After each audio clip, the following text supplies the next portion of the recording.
It looks like most people are on, so I guess I will start and hope we've caught most everybody. And if anybody new is coming on, I apologize for starting. But anyway, hello and welcome to the first lecture of our new online lecture series for the College Club of Boston, Wild Women of Boston, Metal and Moxie in the Hub. And this webinar series is being recorded, and an on-demand version will be available to College Club members shortly. So all participants are in listen-only mode, and we are going to open it up at the end for Q&A if there's time at the end. So please add any questions in the box on the bottom of your screen, and we'll take them at the end of the presentation.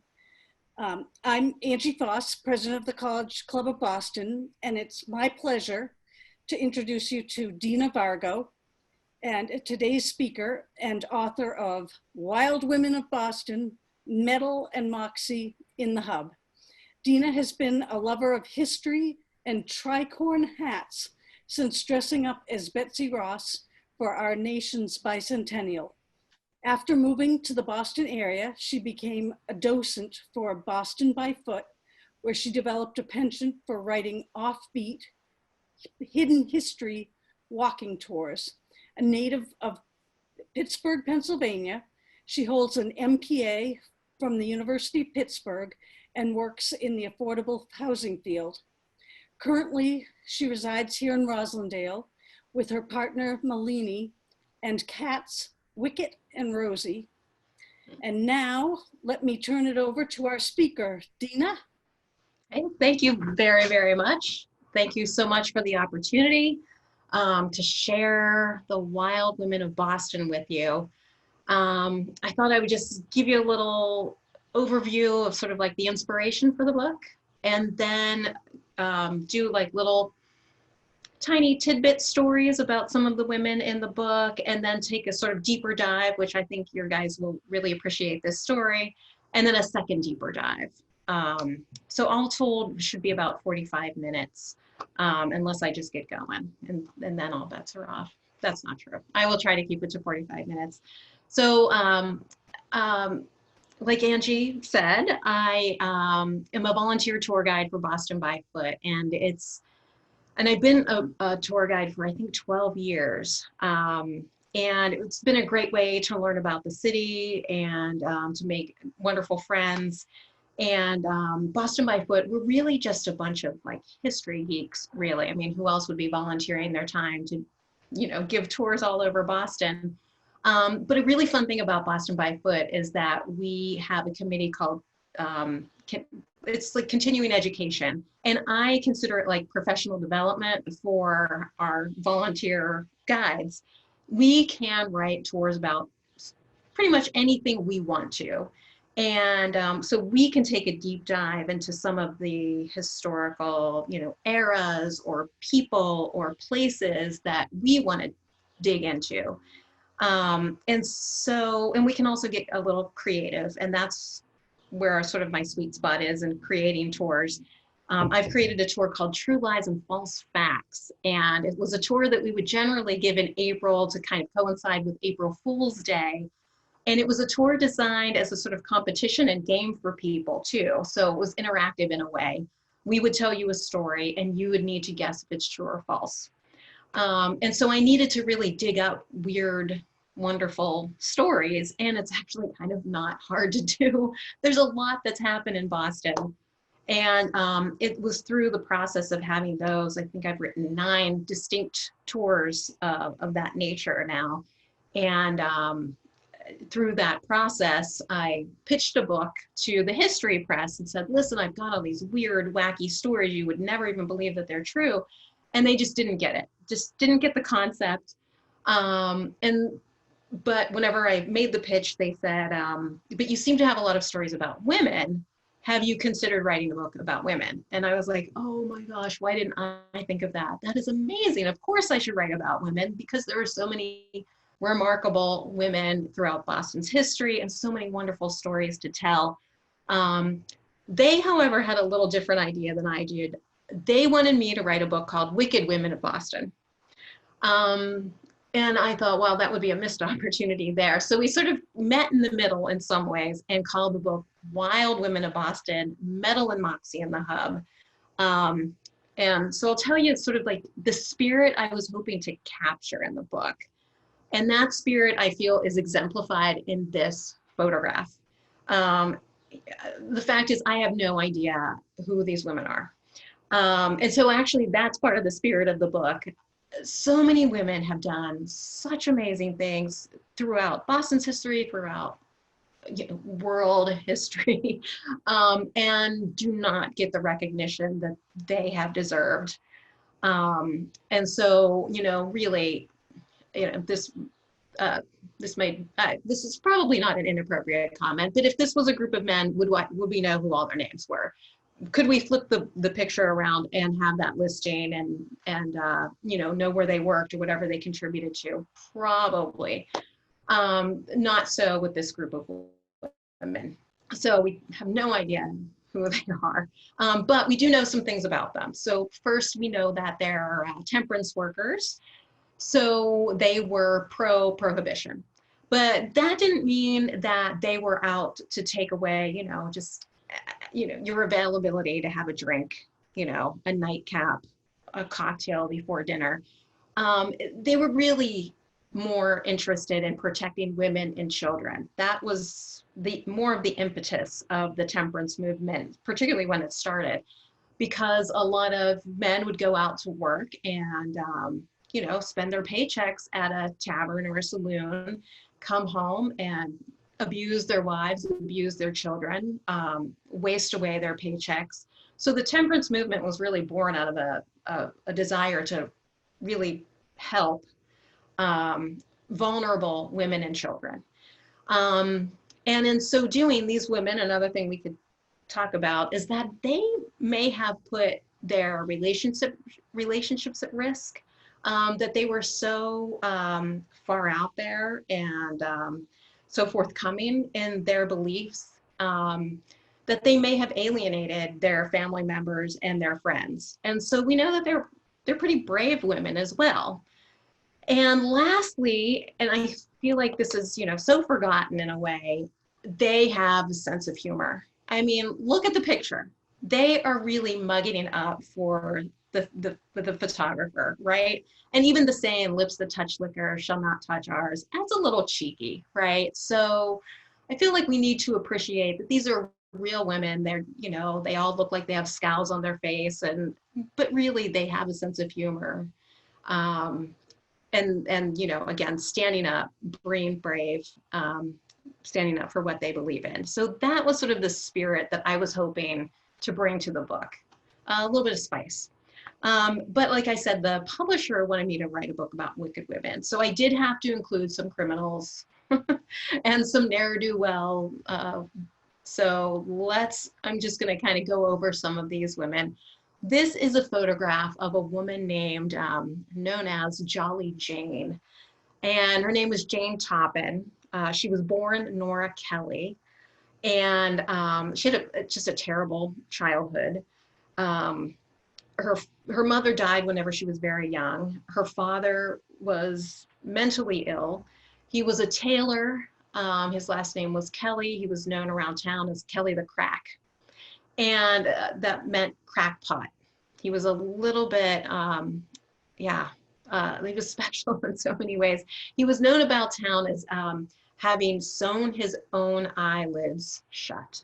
So not a great childhood for Nora Kelly, who was eventually put into an orphanage.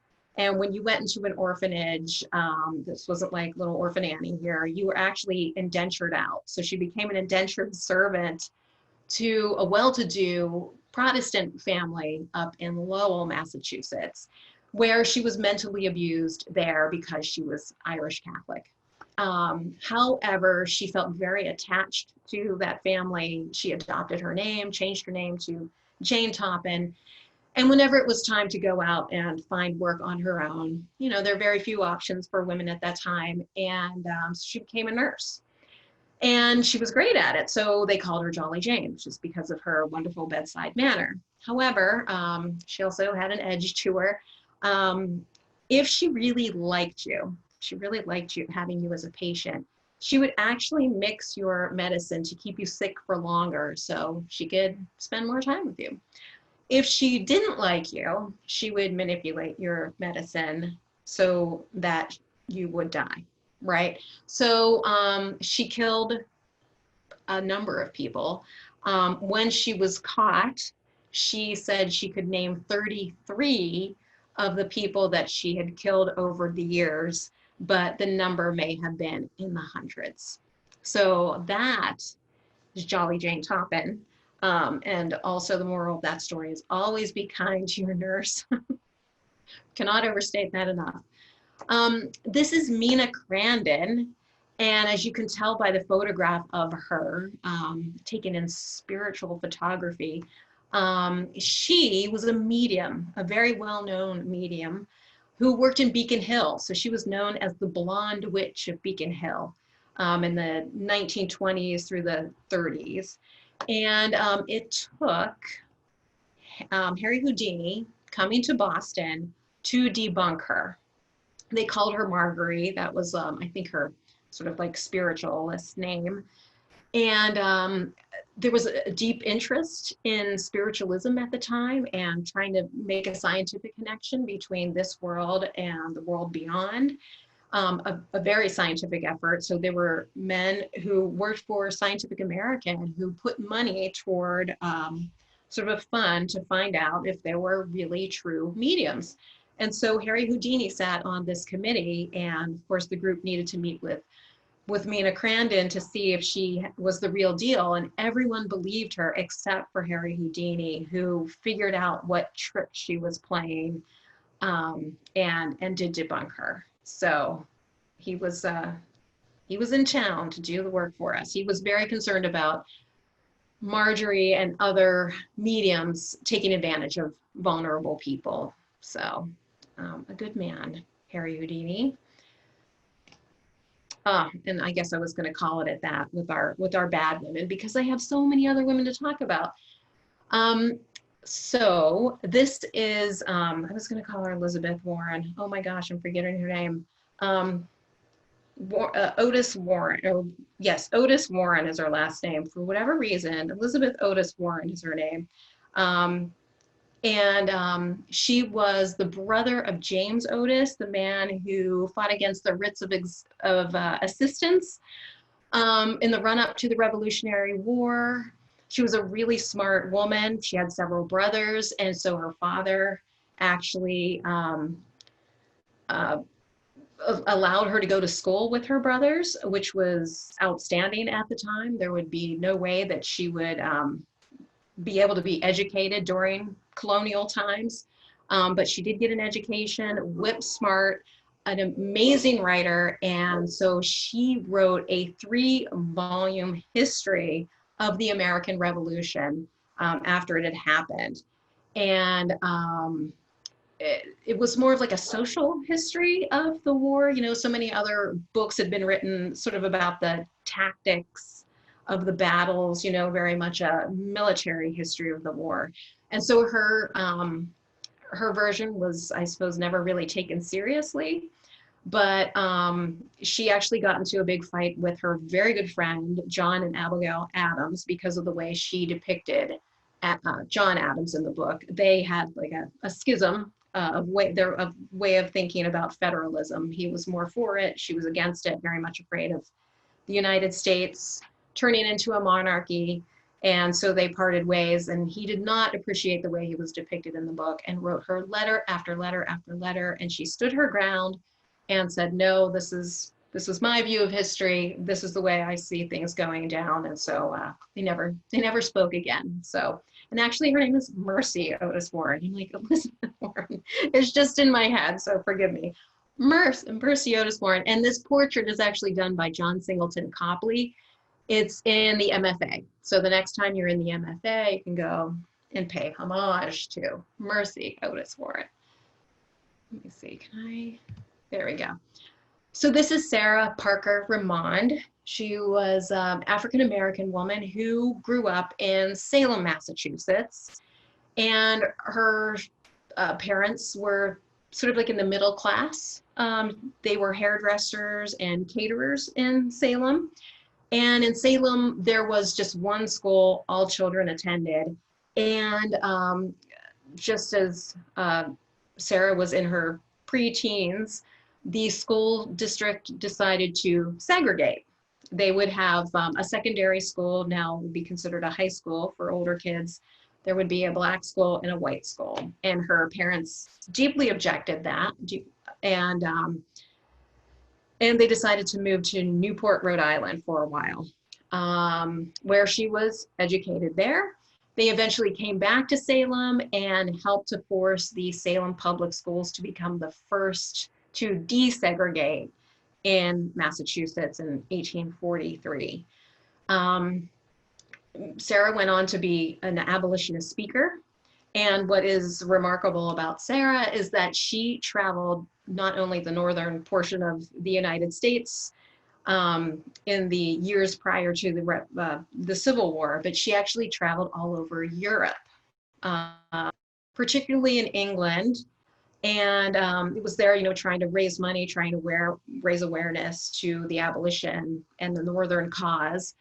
And she came back to the United States after the Civil War was over, never felt that she was treated fairly, always thought that this was a racist country. And so she eventually moved to Europe, settled in Italy, where she became a doctor. And she is buried in Florence, Italy. So now there is a park named after Sarah Remond in Salem, Massachusetts. So the next time you go up, take a visit. It's a really lovely little park and place to ride your bike right near the water. So I highly recommend that too. And again, pay homage. Oh my goodness. This is Annie Londonderry Kopchalski. So, and she's just one of my favorites. Every time I see this picture, I just smile because she just is such a cutie, She is probably, 20 years old in this picture. She and her family came to the United States, came to Boston when she was just 5 years old from Latvia, settled in the West End, which was at the time sort of a more Jewish neighborhood. And whenever she was probably like 18, 19 years old, she was married, had kids. She read an article in the newspaper about two businessmen who were staking money on a bet that a woman could not ride a bicycle around the world. A man had just done it. It was in the 1890s. There was sort of like a bicycling craze, particularly among women. And so a man had just circumnavigated the globe on a bicycle. No woman could ever do this. And she said, I will do it. I will do it. And so she left from the State House on Beacon Street, headed toward Chicago, got as far as Chicago and decided to quit for just one day. At the time, her bicycle was 40 pounds.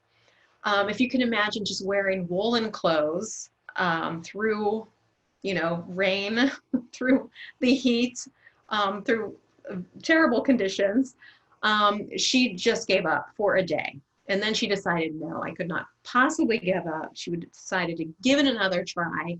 And this time, come back east. She was facing the Rocky Mountains in winter. Not so great to go west. So this time she bought another bike, a 20-pound bike instead. She invested in a pair of bloomers, much more comfortable to do some bicycle riding, and made her way back to the East Coast, took a ship over to Europe, went through Europe, the Middle East, and Asia, and then back over to the United States to the West Coast and made her way back to Chicago, where at that point she had started.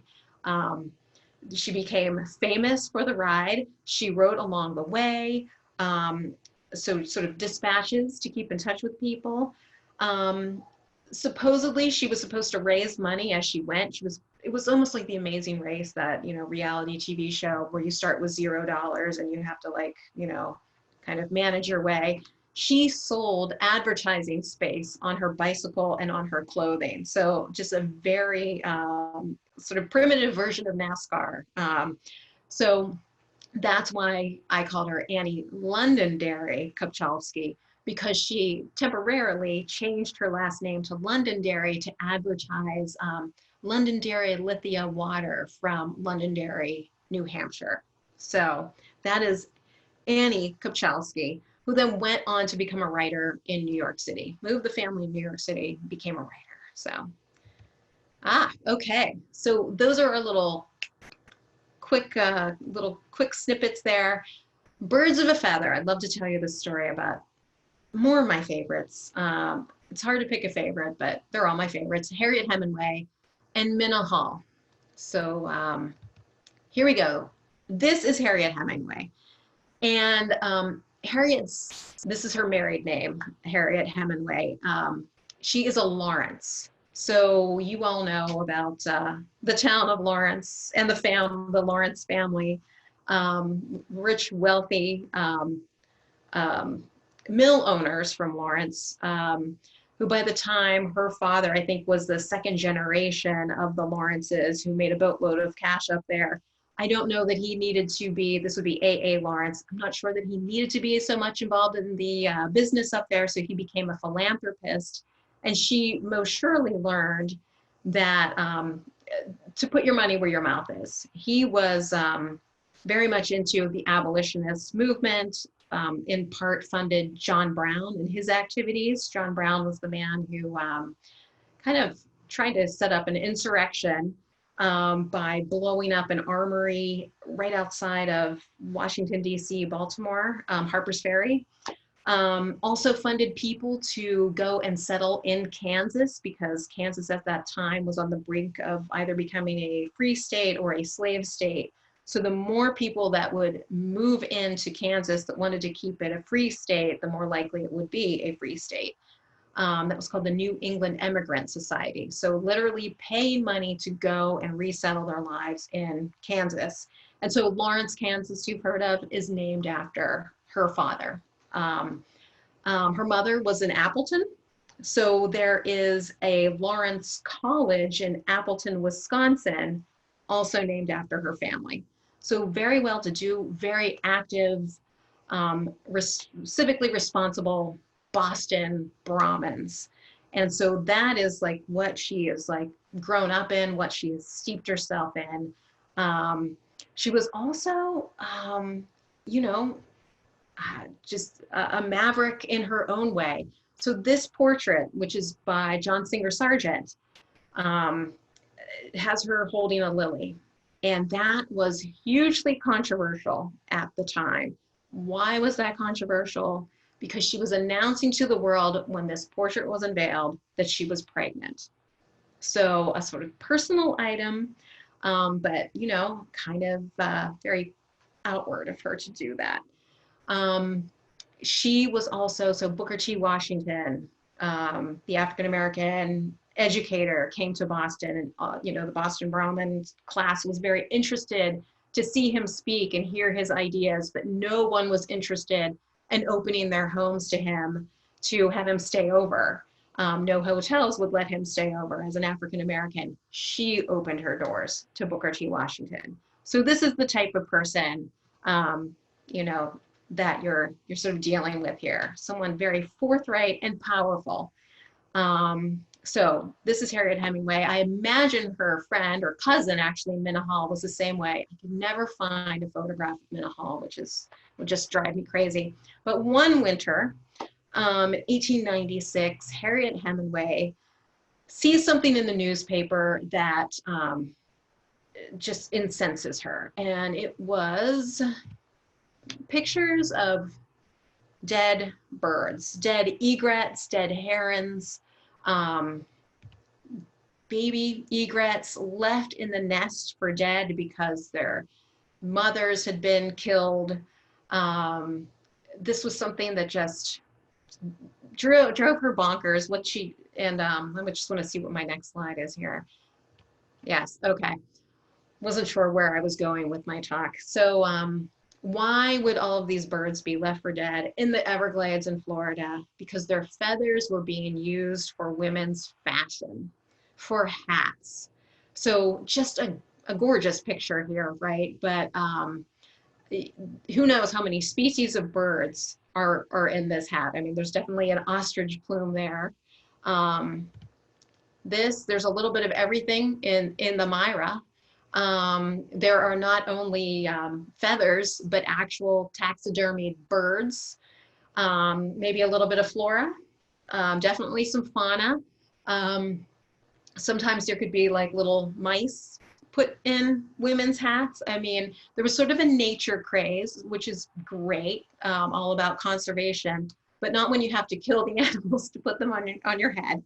And in person, I like to always show this picture and ask everyone to duck, because this thing looks like it's flying right at you. Again, another just beautiful piece of artwork in terms of the photography here, but like a whole bird on the top of this woman, you know, beak and all, and just these amazing feathers. So she is incensed when she reads that birds are on the edge of extinction because of fashion. These people who would go out and collect the feathers, though, would try to tell you that, well, no, we're not actually killing birds in the process of collecting feathers for women's fashion. We're just letting the feathers molt, you know, and we're just going and collecting them. That was not at all true, as this picture proves. They're very proud of their catches, and feathers were worth a lot of money. Back then in the 1890s, 35 bucks an ounce. Now that has to be wrong, but that is what I remember now, but $35 an ounce. And now that money is worth about $700. So a lot of money to be made in women's fashion. So whenever any of us get angry, right? What do? Whenever we want to do something, we need to process this, but we need to stop this. We call our friends, right? And that is what Harriet did. She called Minna Hall, and together they put their heads together and they thought, we need to create awareness around this. We need to stop this. And we are powerful in our own right. We've got money, we've got connections. They started to contact people here, they're like their peers, in the Boston Blue Book here, which I always thought was sort of like a euphemism, but actually this is a directory of the elite. And so they started to have like little coffee clatches, if you will. They started to meet for tea, and they started to tell their friends, we need to stop this. Start to, again, build awareness and build support. And these women were very like-minded and very well positioned to help in the cause, because they're educated women. They have brains. They want to put them to use. They want to do meaningful work. And you all come out of this tradition. The college clubs comes out of this tradition of women getting together to talk and meet and to put their heads together and to put their resources together to do good in the world. So this is actually a souvenir program from a federation of women's clubs that met in Boston. So kind of a neat little thing here, and really cool little connection. But women were on the cutting edge of all sorts of social reforms, and a ton of the social reform movement that came out of the 1880s, 1890s, early 1900s. So we already talked about temperance. That's one of the things that, you know, women were full speed ahead and organized about pushing that through. Oh my goodness, the settlement housing movement. This is a settlement housing worker. She is working in probably in a settlement house, but possibly going and visiting the home of an immigrant family. So just as immigrants were coming into a lot of the cities all over the Eastern Seaboard and, you know, the Midwest, people didn't know what to do with them. And there was, you know, such a difference of the ways of life and of culture that women, by and large, a lot of women set up settlement houses within the communities, within these immigrant communities. And they were essentially like a community center where people could come to find a job, maybe learn skills to find a job. So women could learn housekeeping skills, cooking skills, sewing skills. You could learn English, definitely learn how to take your civil service exam, or even your other exams. You could hear other lectures, learn about sanitation and hygiene, or just see probably like a travel lecture, and, you know, kind of broaden your horizons in that way. And it was women by and large who actually staffed those settlement houses. There were plenty all over Boston, and those women eventually became social workers. So this was all within the social working tradition here. Why not go for world peace? You know, go big or go home, right? Nothing is too small or too big for these women. And here they are working for world peace. I don't know of anyone working on world peace right now. We have all sorts of things to work on, but my goodness. And Jane Addams is a part of this photograph, and she actually opened the first settlement house in Chicago. So she's sort of the mother of the settlement housing movement here in the United States. So when you have a lot of women getting together, they actually met, I think they had 900 women across Massachusetts, sort of like spreading the gospel of trying to save these birds now. Just a great image that I thought was pretty cool to turn in to show you. It just feels to me like it could be a very, very progressive, even political candidate could say these things: 8-hour day, living wage to guard the home. I feel like in some ways, everything has changed and nothing has changed, right? We're still talking about these very same things, but women very much involved in unions as well. So going back to the birds, there was a group of scientific men who were also very deeply concerned about egrets, herons, other wildlife going extinct just for women's fashion. And they were getting nowhere with their message. But they joined forces with Harriet Hemenway and Minna Hall's group, started a new organization. And Harriet and her group had a different tact. I mean, the men were talking very scientifically, taking a very scientific, I think, hardline tack about things that just wasn't kind of getting any traction. But whenever the women got involved, they kind of took a different strategy. And that was to think not just with the head, but with the heart. And so, you know, you start showing pictures, this egret with this adorable little fuzzy babies. You know, it's just like today talking about climate change.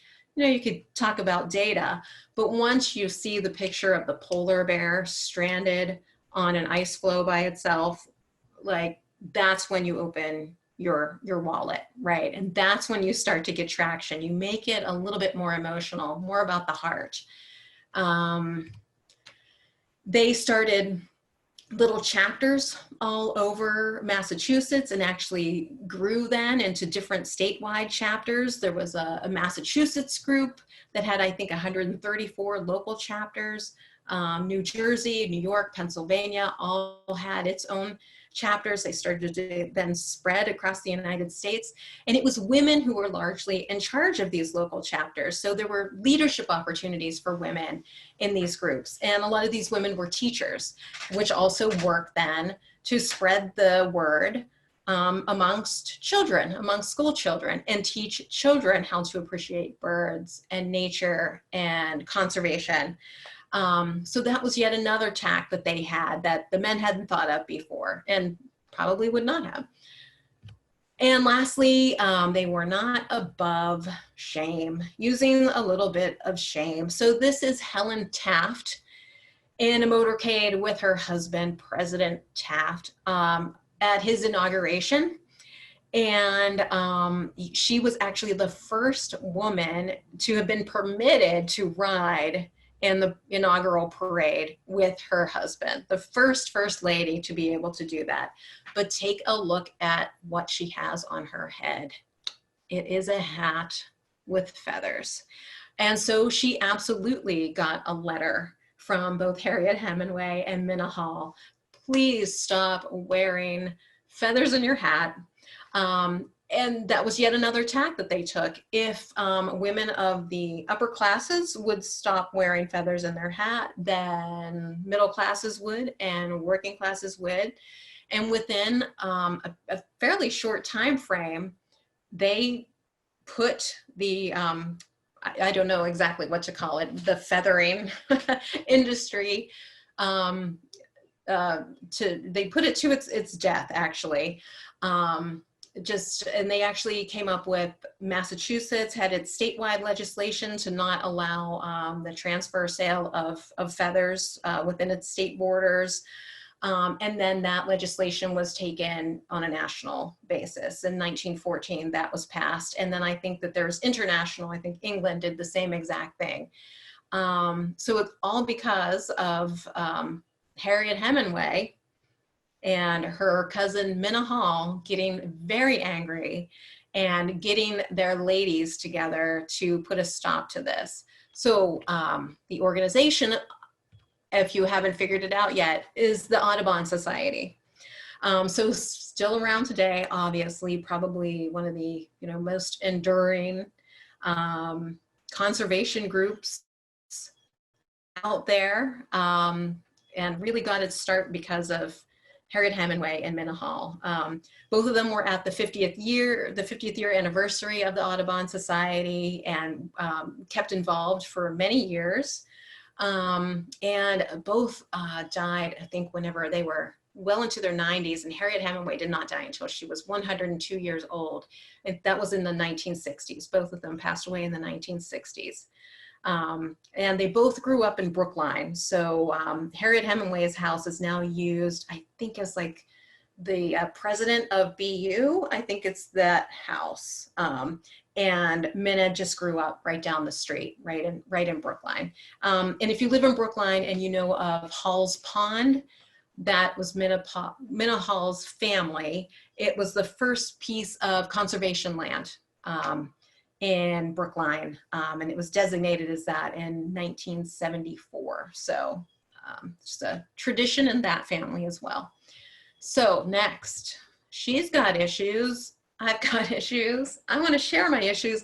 So this is what is a fun thing for me, at least as a lover of history, is sort of making the connection between history and today. And so this will be very specific to women's history, and in fact, a woman you probably have all heard about, and you probably know a bit about her story, but we'll get into some details here. Catherine Switzer. So she was the first woman to run the Boston Marathon with a number. So that was in 1967. The year prior, Roberta Gibb, or Bobby Gibb, also ran the Boston Marathon, but didn't have a number. So Catherine, I just like to differentiate, because Catherine was the first woman to officially have run the Boston Marathon because she had a number. Bobby Gibb had done it the year before, so she was sort of like the first woman to run the Boston Marathon. So just in case we're, let it be clear. So this is Catherine right here. She's all of 19, 20 years old in 1967. When she was growing up, she asked her father if she could be a cheerleader. She really liked, she was athletic, and wanted to figure out what to do with her athleticism. So she figured, she's a girl, she'd be a cheerleader. And her father said, no, absolutely not. I want people to cheer for you. I don't want you to have to cheer for other people. So very empowering message from dad. So she started to run, and she just loved it. She called it her secret power.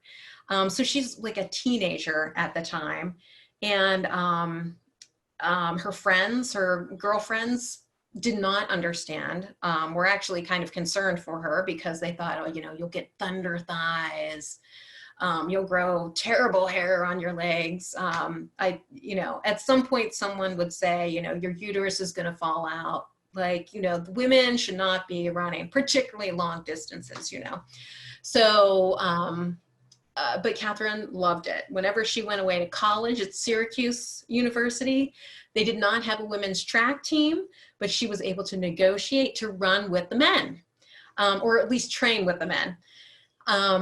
So as such, whenever she did go and train with them, she was sort of left with a coach that was a little bit older than the other coaches, maybe a little bit slower than the other coaches, I don't know, but she and that coach named Artie became really close friends because they were just always out on long runs together. And he would tell her about the Boston Marathon. It'd go on and on and on. It's the longest running Boston Marathon, you know, the longest running marathon in the United States.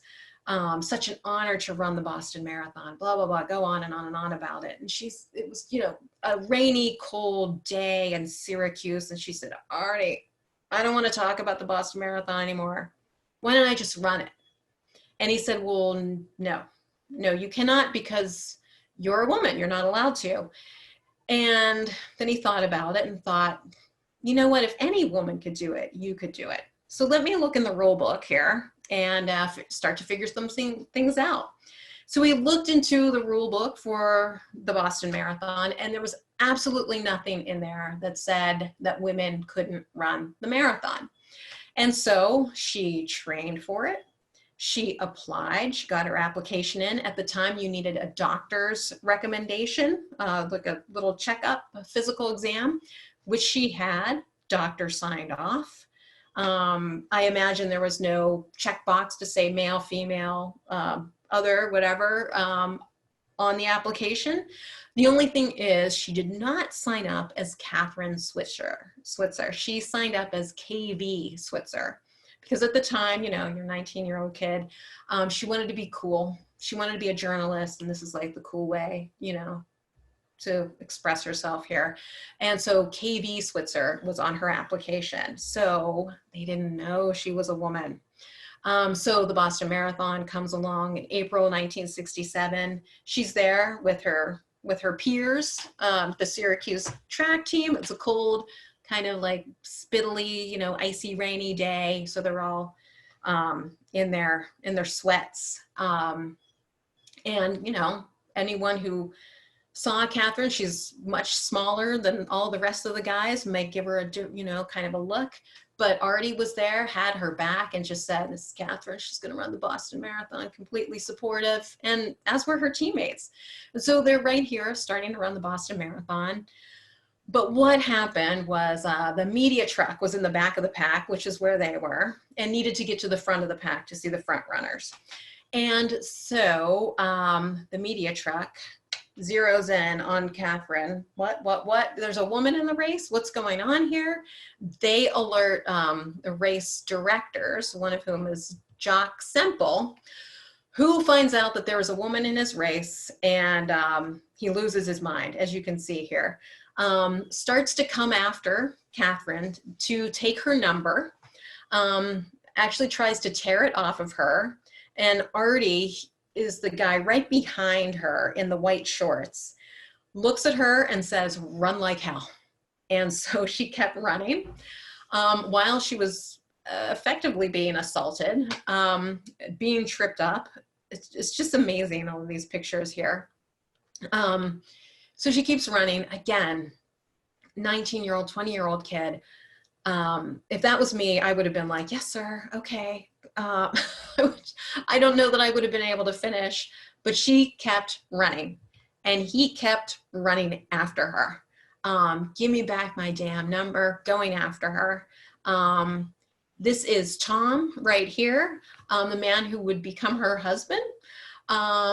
He was also training as a hammer thrower for the Olympics. So poor Jock Semple here is just sidelined and well, pushed off to the side there. And this was, I think, in, oh, I shouldn't even mention it, not Ashland. Could it be Ashland? Maybe, but it's just like about 3 miles into the Boston Marathon, and apparently there's a CVS there now. So there you go.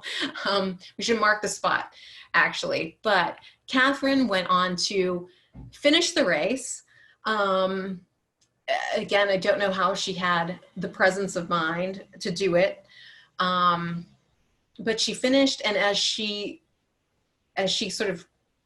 they drove home that evening, she thought, my life has changed, because this is ridiculous that women are not allowed to run the Boston Marathon, or really any marathons. And so she really dedicated her life at that time to become an elite runner.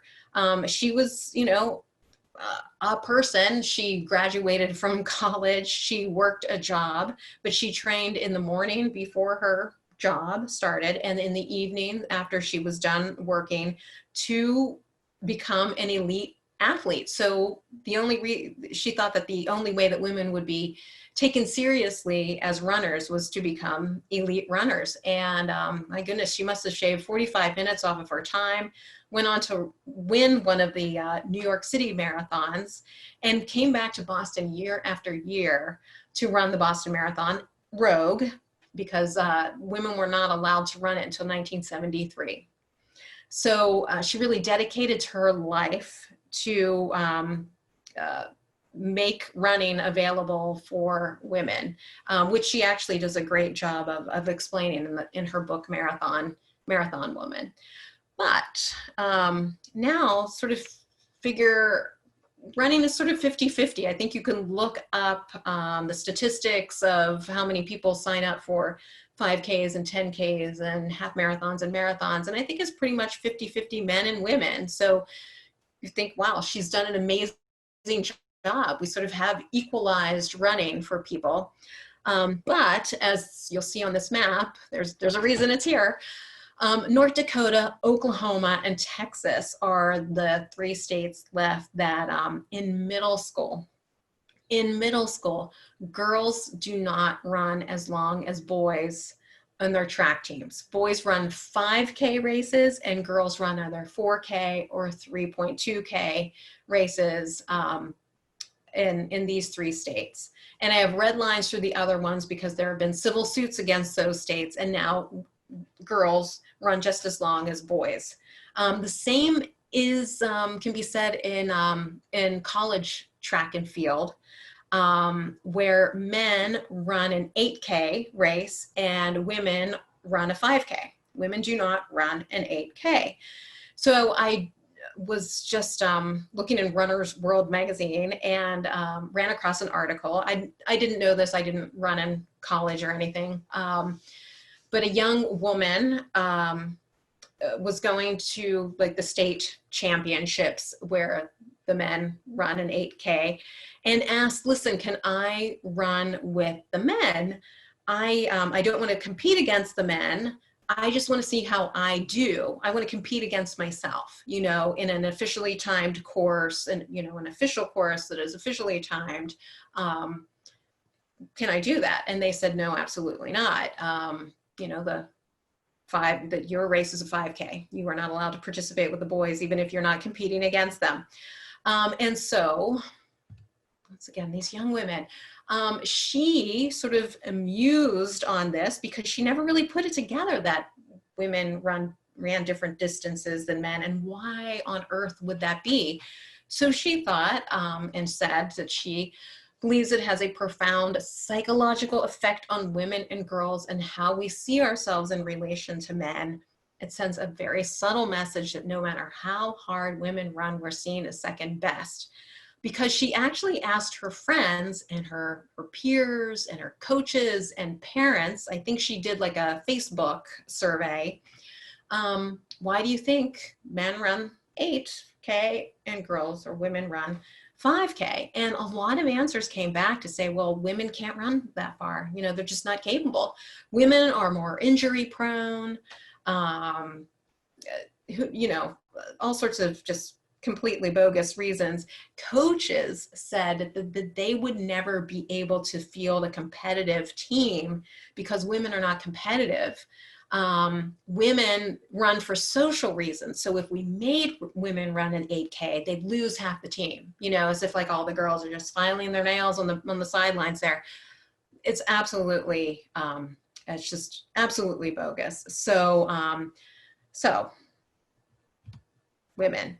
I use this image, which I love, to tell you about a survey taken amongst Highlights magazine readers. So you remember Highlights magazine? I just associate it with the dentist's office, but it's a little magazine of games and everything for middle school and elementary school age children.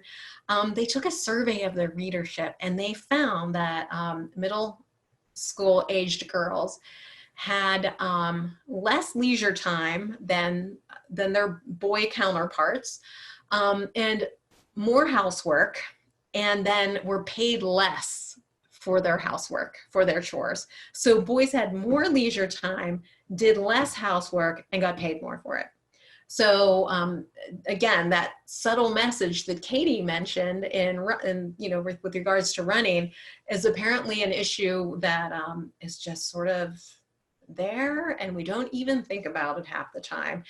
So I think it's just important for us all to become more aware of things. Clearly, the pay gap is an issue that starts at home, whether we realize it or not. But back to running real quick. Can women run? Yes, this is Julia Webb, who broke a record for a half marathon. I believe she ran it in absolutely less than 2 hours. I'm going to say an hour and 15 minutes, which is incredible, with a baby carriage. With a baby carriage. But this is no joke. So yes, women can run.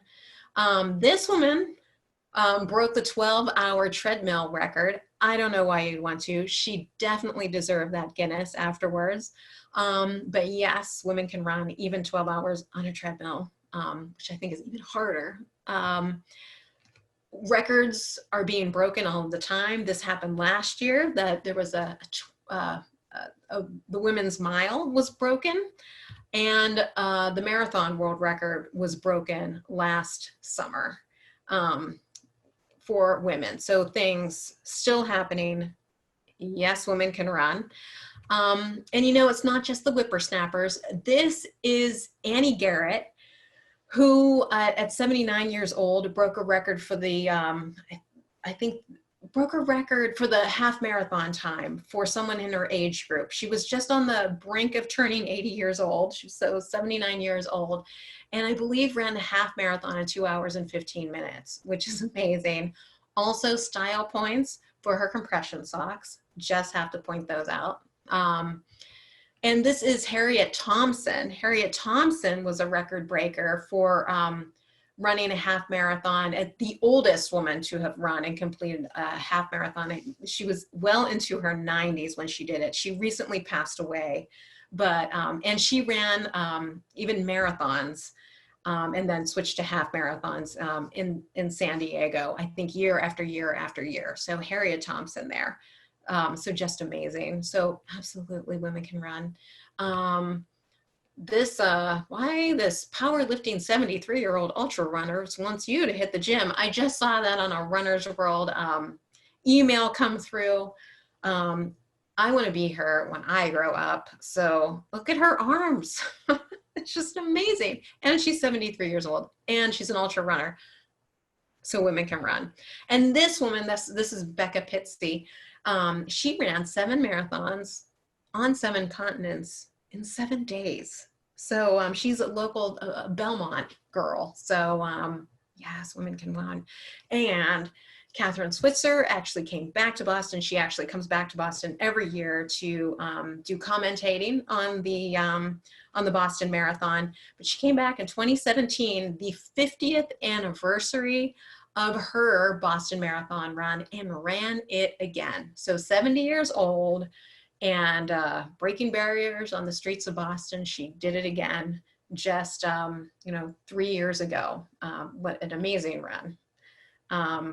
So I believe that is my talk. Oh, of course, I always like to give book recommendations, so I hope you don't mind that I take 3 seconds.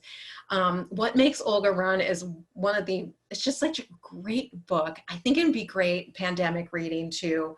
It's just the right amount of inspiration with sort of practical tips, and it's not just about fitness, it's about mental fitness. And Olga is the 90-something-year-old track star, and it's just about how she lives her life and trying to connect that with science.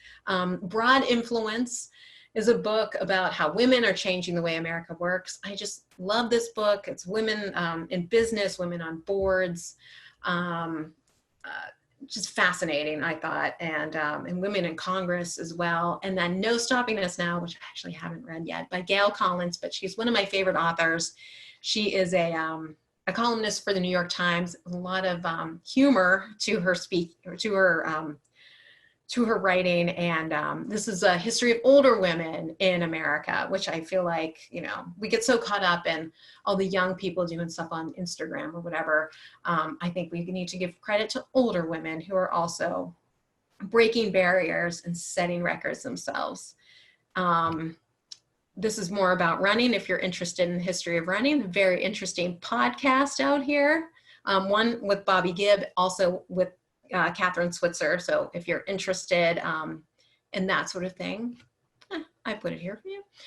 And lastly, I just want to invite you all to join me and my friends out on the trails or virtually for Boston by Foot. So if you're interested in more Boston by Foot programming, so we've done a lot of neat stuff, definitely check out our website at bostonbyfoot.org.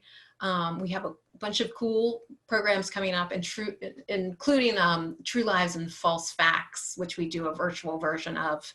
And who knows what we're going to have going on for the 4th of July. I have no idea, but it will all be there on the website for you to look at. So with that, I thank you very much for the opportunity to share the wild women of Boston with you. Thank you very much.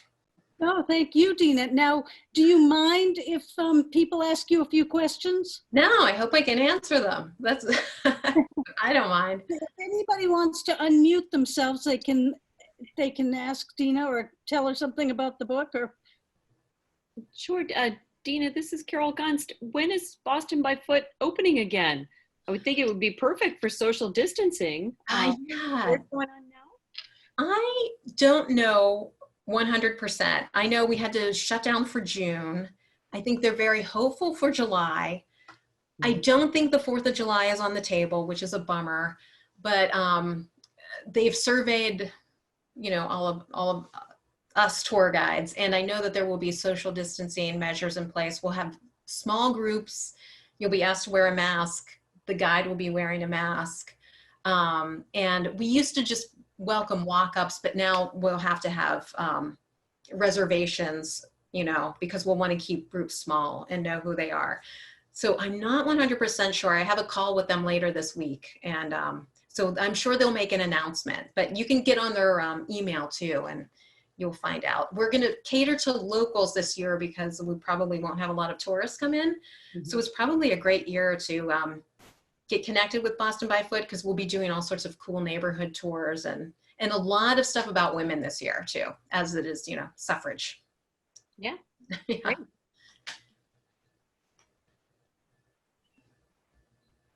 anyone else have any comments? Dina, I'm Diana Coleman, and I just got your book, and I'm about halfway through it, and I absolutely love it. I'm so glad you wrote it. And the irony is, I had just finished last week the book that Annie Londonderry's great-grand nephew wrote about his great-grand aunt, Annie. And I was mesmerized by this book. And then the irony is, you know, just reading your book now, I was so excited that you put Annie in the book. And, I mean, the fact that she was a mother with 3 kids who left her husband and the 3 little kids behind for 15 months is amazing. But it also, just to comment, is it makes me realize at the age of 68 how negligent my background has been in terms of history, and how much I hated history in school. Absolutely hated it, because I was tired. I didn't have very good teachers, I have to say, but I was also tired of only memorizing battles and dates. And I did well in the classes, but the women were always left out, except for some very significant figures. So congratulations on this book. I could see this being a series. I don't know if there would be a series in different places. I'm from Massachusetts and I'm a member of the club. I live in Midcoast, Maine now, but I'm in Boston all the time. So yeah, will there be any others coming? And congratulations to you. Oh, thank you. Thank you. I pitched Wild Women of Massachusetts and they weren't, but I did it a couple years ago because they made me really focus in on Boston. So Okay. they're all, there's the rest of the state. But they were not particularly interested, I have to say, because they said that the books would compete against each other. But who knows, maybe I pitch it again at some point. And it's History Press is the publisher. Right. And they definitely have other similar books for other states. So Yeah. Okay, good. yeah. But they might be more wicked than Wild. But still worth a read. I'm sure fun. Okay, great. Thank you. Thanks. Good. Well, thanks, Diana. Does anybody else have any comments or questions?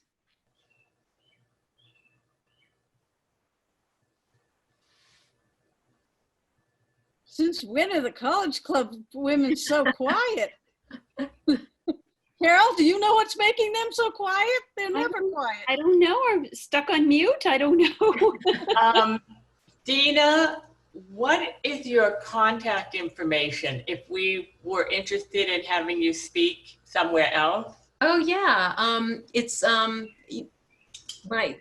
I have two emails. So DL _ Vargo, VARGO at Yahoo is my direct, and then there's I have Metal and Moxie at Yahoo as well.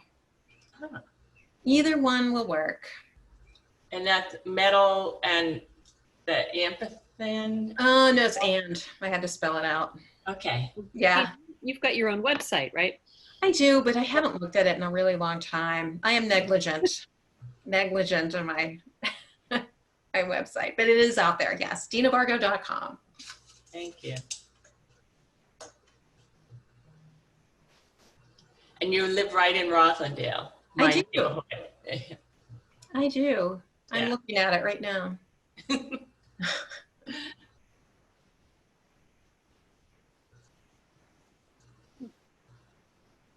So any other takers?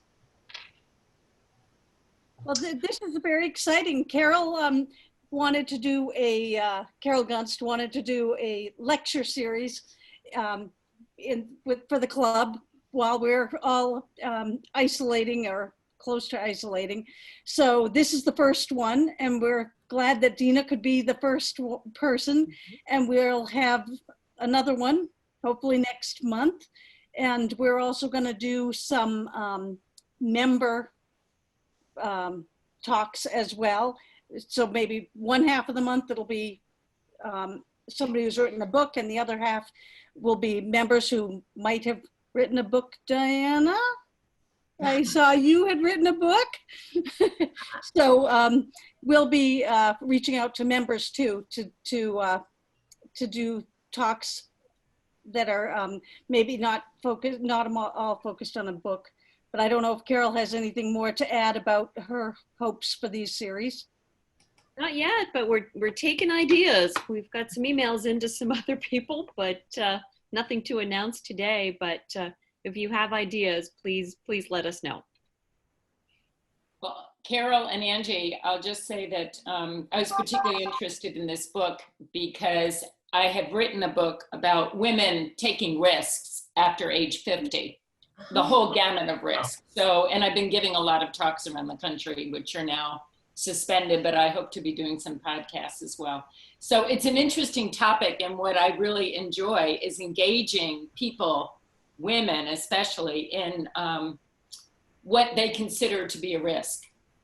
And it's fascinating to me what people's views are. So at some point, I would welcome that. The little piece in our calendar section I saw on you, and that's why I was like, I've been meaning to call you to say, you say you're not doing them because of the thing, but there's the College Club. Absolutely, I would love it. And yes, and it's a lot of fun, and I love stories, and that's why I particularly was thankful, and I appreciate Dina speaking. So Angie and Carol, thanks for the idea of having Dina speak. It was great. Thank you. We'll check your July calendar. You can be next. All right, good. Yeah. So I guess if everybody's all set, and we also want to thank Laurel, who stepped on to make sure that this thing worked tonight, and that we didn't have any mess ups with the background and all of the stuff, and it all seemed to go. So I think hopefully all of you got on without any trouble, and we will we know that Zoom works for everybody. Yeah, special thanks to Laurel, much appreciated. Yeah. Well, and Dina, I hope to see you out at the Boston by Foot. I've never gone, so it's a good excuse to get myself out there. Yeah, I hope to give tours this year, so. Well, great. So if anybody else has anything they want to say it now.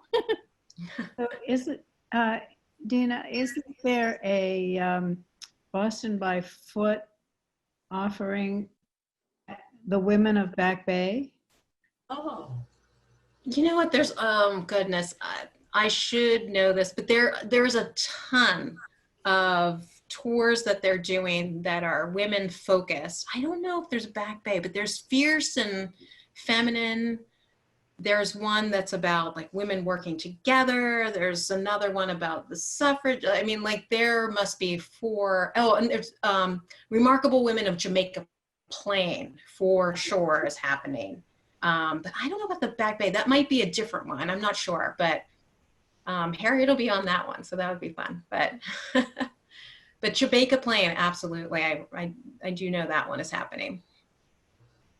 I just wanted to say your talk was so uplifting.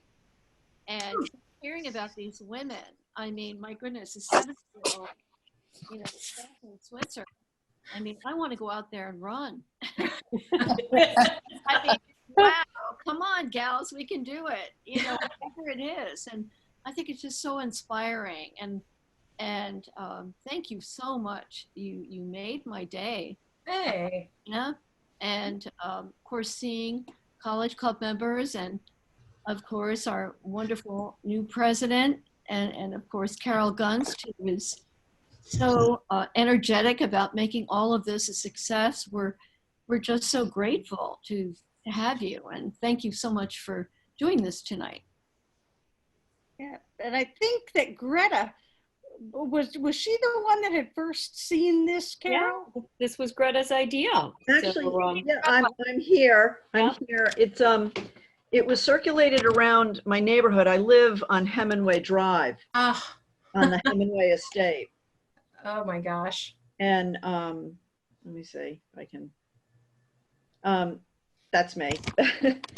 So anyways, I missed that presentation. Okay. And it was, I think, Memorial Day weekend or Yeah, somewhere right close. after. Yep. And so I passed it on to Carol when she had put out the announcement that she wanted to, you know, do something on a lecture series. And it had caught my eye, and I was disappointed to having missed it. Evidently, Harriet Hemenway had lived in the old estate has the main house, and then there's many other homes where there's a nice little enclave of homes here in a nice neighborhood. I personally live in the Card House, and Harriet Hemenway lived in the main house, which are occupied by my neighbors. Wow. So it was very interesting, you know, to hear all of this evening. I really appreciate it. Yeah, great, good for you, Greta. Yeah. That you had the foresight to pass her name to Carol. Yeah, I didn't know if it would be a good match, but I'm glad it worked out. It was very interesting. Terrific. Thank you. Thanks for doing that. Excellent. Thank you. right. Well, this is also being recorded, so we'll start maybe uploading some of the stuff to YouTube so that members who weren't able to see it will be able to see this lecture as well. So great. Really great. Very cool. Well, good. Does anybody else have anything, or should we let Dina go have her dinner or whatever she's going to do? And we didn't have an appearance by the cats. Yeah. I did shut them out, so we can shut out for the night. Not outside, I'm sure. No, absolutely not. Probably sitting in a window somewhere. All right. Well, thank you. We'll get the recording out to everybody shortly after we finish up the file. So thank you very much. Thank you so much. Dina. It was a pleasure. Thanks. Thank you. See you at the next thing. Bye-bye. Thank you. Thanks. Bye-bye. Bye. Bye.